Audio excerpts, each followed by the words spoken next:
LaFleur has been around the Rams for 4 seasons as their offensive coordinator. This past season, they were number 1 in yards, number 1 in points.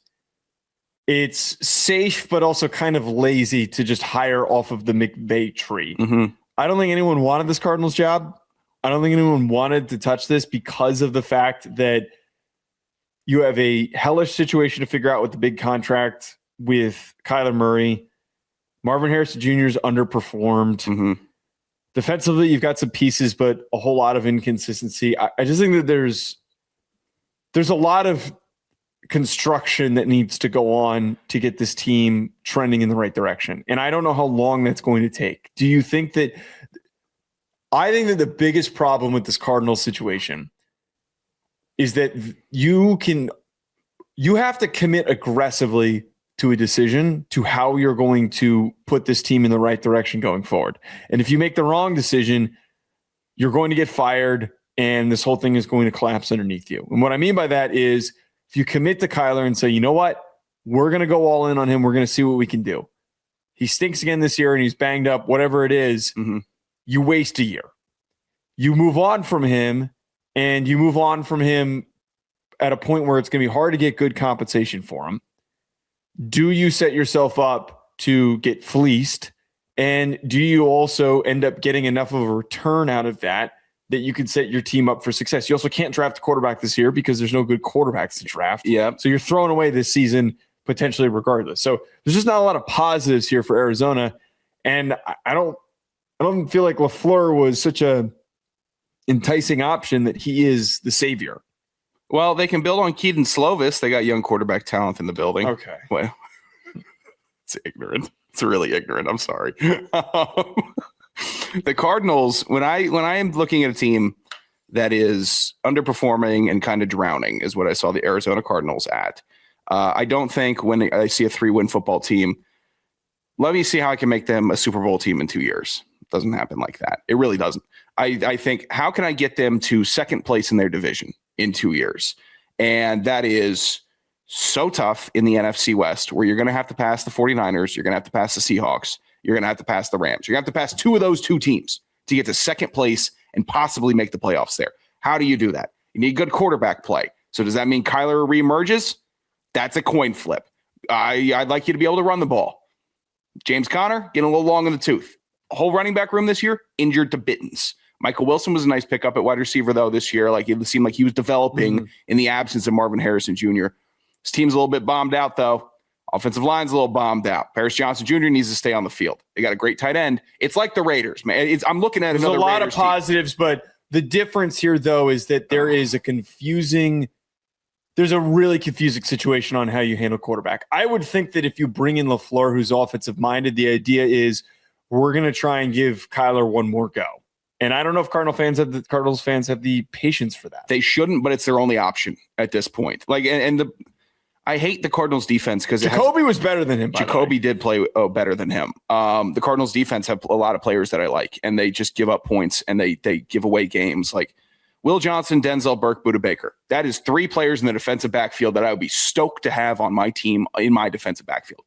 Can't seem to win with them. Can't seem to find a way to put some games together in Arizona. This hire, LaFleur, is an unfortunate 50-50 jump ball luck situation, because it was either you're getting Kubiak, which I think everyone would be pretty fired up about, or you get Mike LaFleur.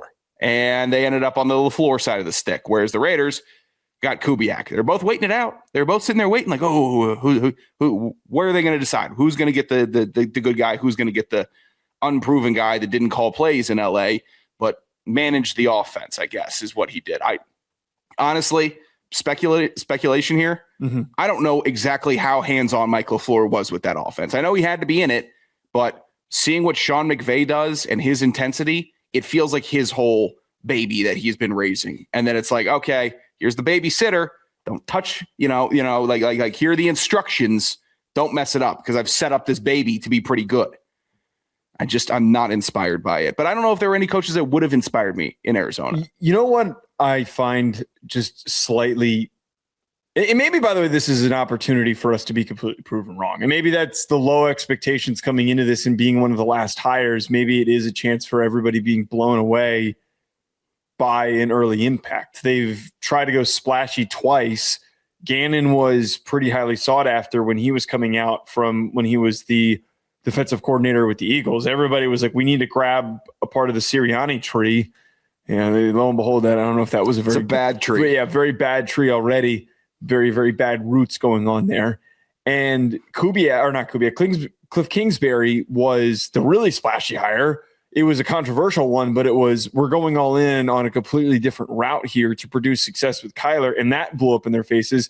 This feels like an ultra conservative one. Yeah. And it's so conservative, I have no idea what to expect, but I have to give credit here where they decided to go back to offense because they knew that was where their identity could be. The one thing that makes me feel a little bit odd is that Shieldhouse, the passing game coordinator, the younger guy, was the coach that was getting a lot of love during this process, and to the point where he was tied very closely to the Browns. Everybody expected him to be the Browns head coach if it wasn't for the whole Jim Schwartz situation, which ironically, they tried to force him upon whoever the head coach was going to be. And he got so pissed off that he didn't become the head coach that he ended up piecing out and leaving. I just find it a little weird that the younger guy with the smaller role was getting a lot of head coach attention and LaFleur was barely getting brought up. Yeah. It's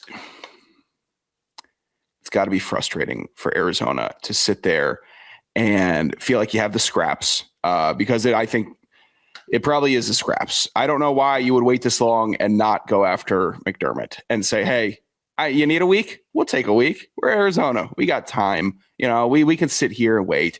If we were going to get a C-level guy in the matter of timeliness, I would have rather had a B+ level guy and been behind the 8 ball just a little bit more. I just do not agree with the operation that they had. I know, like Mike Tomlin wouldn't have gone there. You know, like that just. I don't think he's he's obviously not coaching this year, but right. It didn't seem like he had much of a desire to get back into coaching. It seemed like he wanted to step away and take some time away, and it feels like more of a Sean Payton type of a decision.